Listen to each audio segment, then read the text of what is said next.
Hello, everyone, and welcome to the new episode of Entrepreneurship Lab. This is your host, Nevena Bajalac, welcoming you to another episode where we help you scale and grow your business. And today I have a special guest coming to us from San Diego, USA. He is a serial entrepreneur. He is an author and very well known in the business world. And over the decades, with his experience, he helped with his transformational strategies, different companies, and his companies, they resulted in billions of dollars in corporate value. And today, since he helped so many companies go public and take them public, he will tell us a little bit more how we can start thinking if that's your exit strategy and what steps we should follow. So please help me welcome Frederick Cary to the show. Frederick, thank you for being here today. Well, thank you. It's a pleasure to be here. I'm looking forward to speaking to you and your audience. We appreciate your time, especially with someone with so much success. And I'm always looking for someone who had a really practical experience as an entrepreneur to tell us the steps, right? Not from the books, but from the real world. And I would love all of my guests, I ask to start to tell us a bit your background and your story. How did you become an entrepreneur? Where did you start it? Because sometimes we start with the success of billions of dollars, and people, they feel bad because they feel they're not there yet, not seeing the steps you had to take to get there. So I would love to hear a little bit more about the beginning of your journey as well. Yeah, and not only my journey, but anybody that you see and you admire out there and you want to be like them, I challenge you to dig in deeply to any of those success stories that you follow, because there's a lot of pain involved in getting there, as there was in my own story. I became an entrepreneur really at about 20, 21 years old, not because I really had a great desire to do so. I really never felt that I fit in, and I never thought I could really work for somebody else because my mind went in too many different directions. I was constantly thinking of different ways to do things, and that didn't make for an ideal employee. So I started right from the very beginning trying to launch businesses. Really had my first success around 24 in the restaurant business, and then I went from that to entertainment, to law, to software, hardware, finance, e-commerce, consulting, literally almost everything you could think of, including a stint as an investment banker, which I took a couple of years and raised a couple $1 billion for people in that arena. So the whole journey is filled with potholes of things that I tried to do that didn't work out, and I had to change course to make it better. People have asked me when I made my first $1 million, and I tell them it was 2 years before I lost my first $1 million. And that's really the name of the game. As an entrepreneur, there's no straight path. There's no, I'm starting here at the beginning and I'm working my way up to this success point.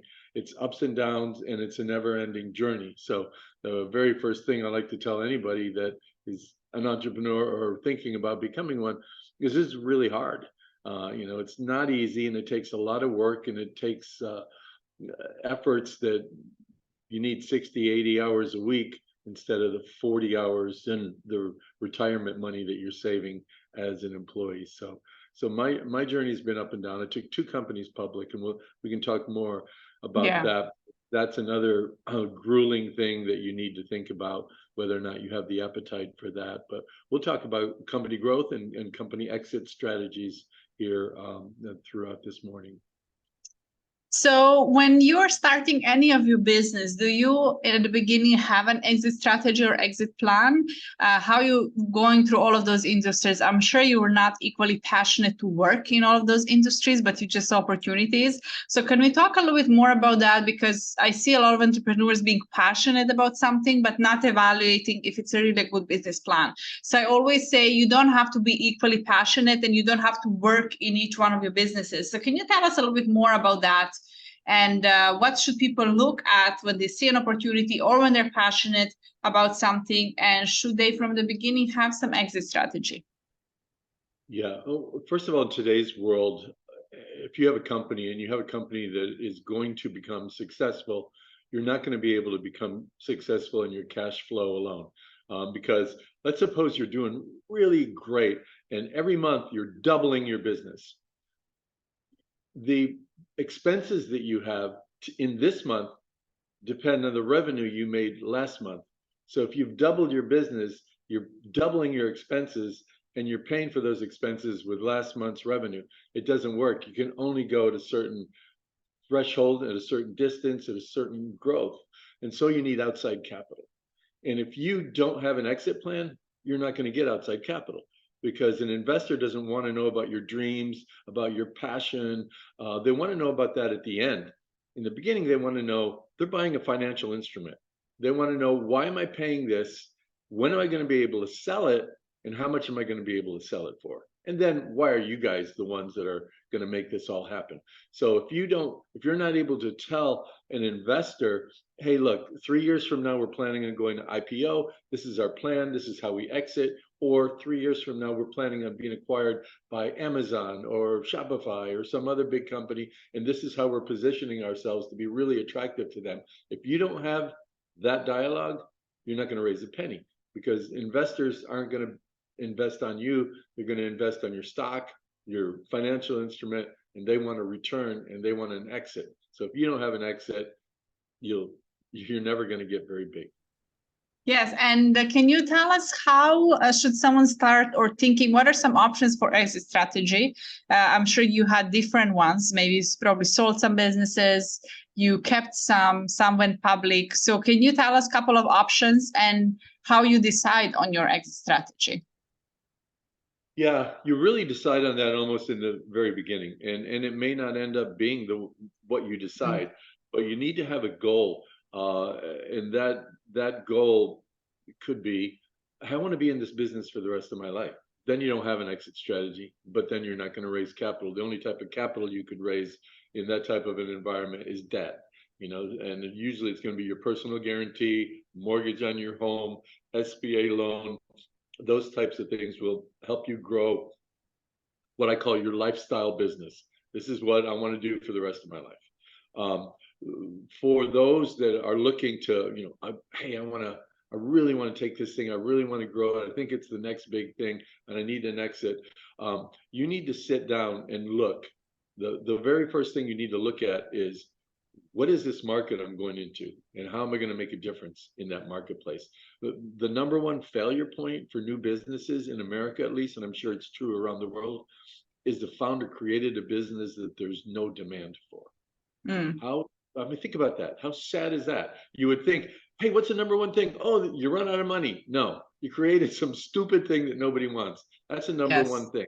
And so what we need to do when we plan our exit is first understand the market that we're going into. It takes analysis, research. Who are the competitors? What are their weak points? How can I exploit those weak points?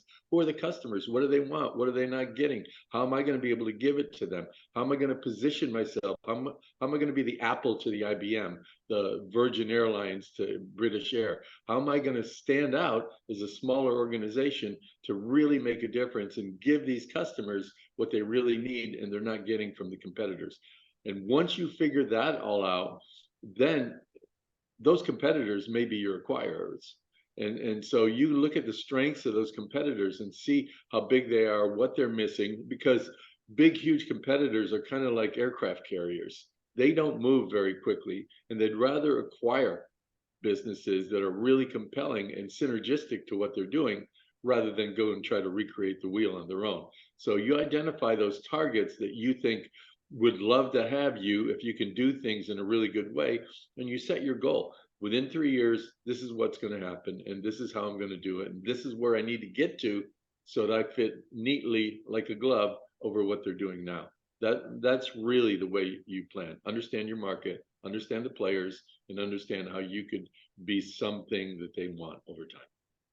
I want to ask you, so a young Frederick, 22, 24, did you understand this? I'm sure you learned a lot from your experience. What is something that you remember that was maybe like a aha moment for you when you realized, hey, I can play this game? Shockingly, right from the very beginning. That's the game I played. And then I kind of lost my way a little bit later. But when I was, I think 20, 22, 21, 22, I was in South Florida, and I had a girlfriend in Southern California, and I would go visit her all the time. Every time I visited her, there were all these taco stands and burritos and all this Mexican food. And in Florida and the East Coast, they didn't really have that.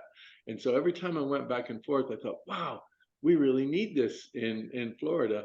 And then I saw Taco Bell, that was really, really growing then, but they weren't on the East Coast. And so I came back to Southern Florida and convinced a guy older than me that we should start opening up taco stands. And if we do this right, within 2 or 3 years, this company, Taco Bell, is going to come across the country.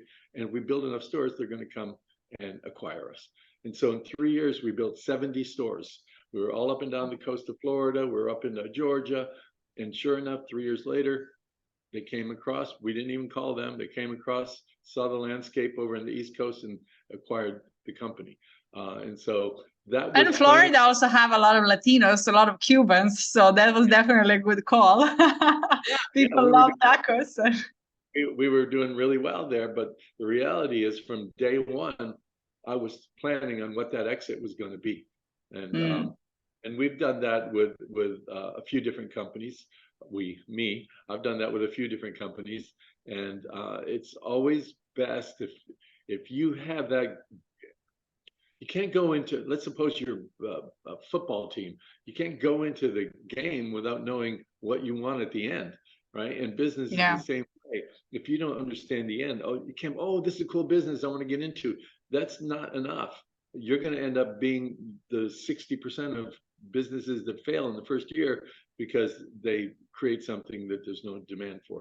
Look really deeply and carefully at what you're doing strategically, position yourself for growth, and that's how you get to an end point of either going public because you're doing so well, or being acquired by a public company. Yeah. And I want to ask you, before we start talking a little bit more about steps going public, when you just said you had 70 locations, right? 70 stores.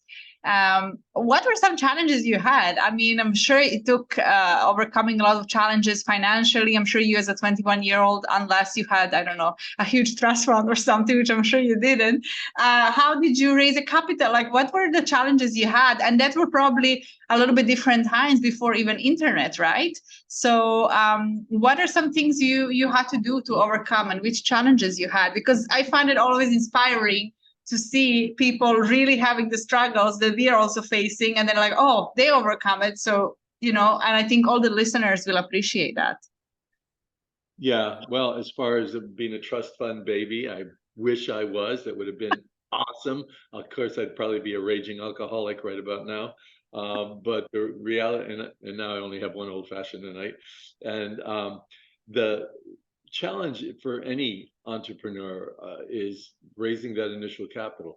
I did it when my first business by finding an older person that had inherited a lot of money that wanted to get involved in it. Same thing in my second business, a company called Concerts America that was in rock concert promotion business. I found an older fellow that was passionate about music and showed him what I wanted to do, and I was able to get them to invest in concerts with me. So you need to find a way, and you're not, people unfortunately come up with an idea and then they want to sell it for $1 million. Nobody wants your damn idea. I mean, because everybody has ideas. We all wake up with ideas. The reality is, if you want to have a successful business, you got to start with a foundation of money. Somehow you got to get the capital you need, and depending on how much you need is how fast you're going to grow. In some cases, growing slowly at first is a good thing, because there's a lot of mistakes. You talk about mistakes and things. There's a lot of mistakes you're going to make in the very beginning. Think about it. If you're doing this the right way, you're creating something that doesn't exist, or something that exists but not in the way that you're going to make it. And so therefore, mistakes, that's part of the game. Dyson, with his vacuum cleaners, he made over 5,000 prototypes before he got it right. and that's a Yeah. lot of time, a lot of money. I think it was 15 years in time before he finally got it right. It was his life mission. I'm going to do this one way or another. And that's the way you need to think. You can't be somebody who blames the world for not recognizing your genius. You got to go out there and show the world every single day. Yeah, thank you so much. So, can we talk a little bit more about taking companies public? Like, what is the first thing if you have an exit strategy? I want to make this company public. What are some things you should be start from doing from the beginning or putting in place from the beginning? Well, the very first thing that you need to think about, if that's your end goal, is one of the things that we never think about, and that is having your finances in order. You got to start right from the very beginning, because when you go public, you're going to need 2 years of audited returns. And when Yeah. we're growing a business, we're mixing our money with the business money, we're paying for personal expenses, we're kind of all over the place, and our books are kind of a mess as we start growing, and they get more and more complicated. So you need to think from day one, tight financial controls, because you have to have pristine, two things have to be pristine. Number one, your profit and loss and your balance sheet. Those two things have to be pristine all through the way, so that when you have to go through and get this audit, which is going to cost you $60,000 to $80,000, and spend 4 or 5 months of your time working on it, the cleaner it is, the better. And you can't have a capitalization table, which is your stocks, who owns what, how's that laid out, who paid what for this piece of the company. Do you have any type of strange convertible debt instruments that can blow up on you when you do certain events? You have to have a very, very clean cap table and very, very clean operational controls in your company. So that's really the first thing you need to think about, because that's the biggest massive problem to unwind later on. When you get an auditor and say, oh, you did this for your trip to the Bahamas, I'm sorry, that shouldn't be included at all, we're going to make it compensation for you, and they start moving things all over the place. You're going to have to redo your taxes for the last couple of years, and it's a nightmare. So sounds boring, but that's the thing that you need to be really thinking about. If going public's your end goal, you need to think about that from day one. So tight financial controls, get even an outside CPA firm that can help you with that. And you need to do what's called, if you're a US company, at least, you need to use GAAP accounting, which is a principled way of doing things recognized by the IRS here and by the public entities that can control public corporations. So that's one big thing you need to think about. There's more. I'm sure. What is next? I didn't want to have this be a monologue. So the next thing you need to think about is scalability. When a company goes public or prepares to go public, you have to do two things. You have to show this historical growth, this kind of very positive, very predictable, very compelling growth model. But once you go public, you better have that same model on steroids, because you may have a 5-year plan on where your company's going to go, but your shareholders are going to be caring about this quarter, next quarter, because you have to report every single quarter. You have to report what you've done as an organization. And so if when you go public, people are paying a big premium to have a piece of your company. They're paying a huge multiple, and they have certain very short-term expectations. And when you don't meet those expectations, you can lose 20, 40, 50, 80% of your stock value. And then it really becomes hard as an organization to manage things, because when you become a public company, you're running two companies. You're running your operational company and you're running your stock. And it's almost like having two jobs, because you're talking to shareholders, you're talking to new investors, you're going out and speaking at conferences about why your company is so cool and why people should invest in it. You're dealing with private equity firms and pension funds, and that's a whole business on its own. So you really have to have a kick-ass chief financial officer, and you really need to study finance. Even though we all hate it, you better know it, because it's going to bite you in the ass if you don't. Yeah. Okay, perfect. And I would like to ask you your personal, you said you took two companies public. Can you share which industry maybe one of them was, and how long the process lasts? I'll talk about Path One. And that was 20 years ago when I took that one public. It was probably a 1 year effort to get it public. And back then, you referenced the internet earlier. No, there was no internet 20 years ago, and it's a roadshow. Get on a plane, go talk to a bunch of investors. Get on another plane, go to another city, and continue that dialogue. And along with that, you're dealing with investment bankers. You're dealing with auditors that are working with you. You're dealing with legal fees that are massive and growing all the time. And you are 24/7, 7 days a week, nonstop. So think about it as being in a band and you're doing a concert tour. That's exactly what it's like, city after city after city. You're making it not want us to do it. So from what you told us, you're like, don't do it. Not for the faint of heart.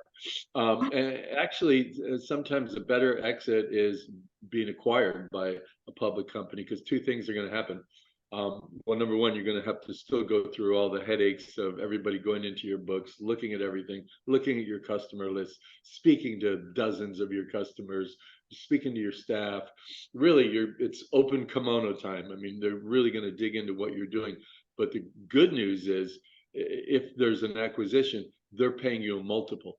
And why are they doing that? They're doing it because strategically it makes sense for their organization. Strategically, as a public company, what I said earlier about the shareholders every single quarter, what are you doing now? How are you growing this? How are you making my stock more valuable? For a big company to say, hey, we just acquired Joe Blow's company, that's going to bring another 100 million in revenue to us. It's going to give us a greater client base that we can sell our existing products to, and we think it's going to boost our overall revenue by 22% from where we had predicted. So those type of things cause public companies to pay premiums. I mean, look, there was a company that got started, shitty little company. 3 years later, they had 13 employees, no revenue, and they got acquired for $1 billion by Facebook. That was Instagram. And Instagram got acquired because they had 100 million users. Yes. Active users, 100 million. Zero revenue, 13 employees, $1 billion.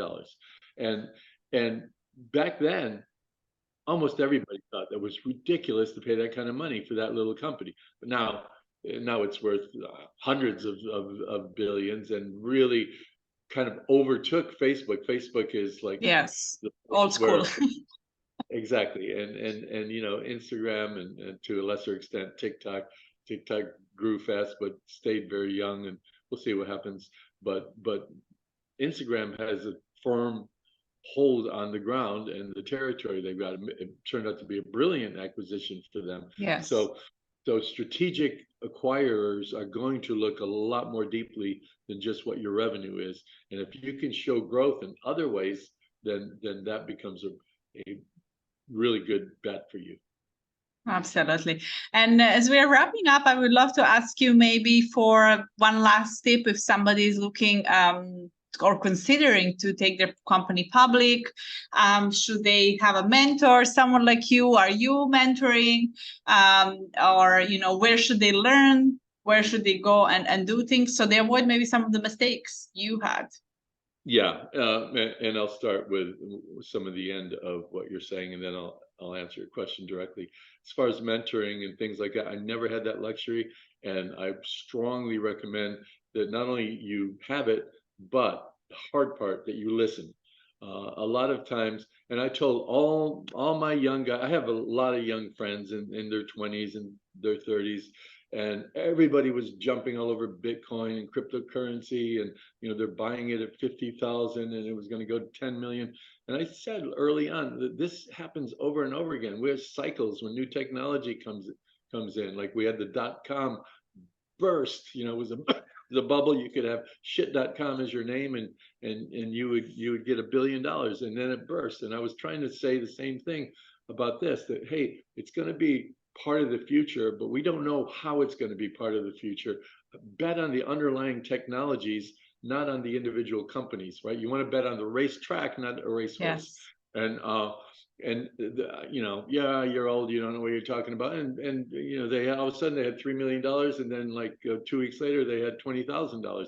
And so get a mentor and listen. The mentor's not smarter than you. They've just been beat up the way you're about to be beat up if you don't listen. So listen to your mentors. And yes, I do mentoring, I do coaching, I have classes. I have on Instagram, I have about 500,000 followers. And if you just spend 1 minute a day with me, it's all free. Just official Fred Cary, C-A-R-Y.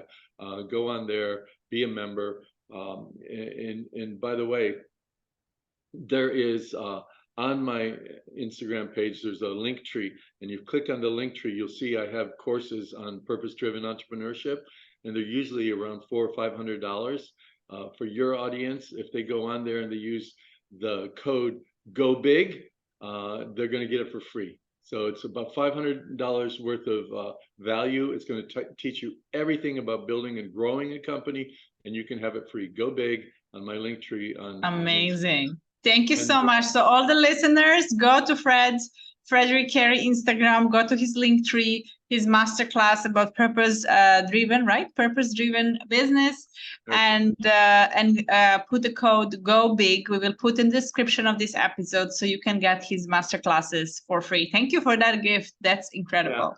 Yeah. And speaking of free, there's also on ideapros.com, you can become a free member. And when you become a free member, we send you 7 days of tips that you need to launch and grow your own business. And then after that, we have not master classes, we have workshops like every couple of weeks on raising capital, growing your business, and all of that's free as well. All this stuff is free. Obviously, we don't do it just from the goodness of our heart. There's an opportunity to work with me, to work with our team. And so finally, to answer your question more directly, surround yourself with really talented people.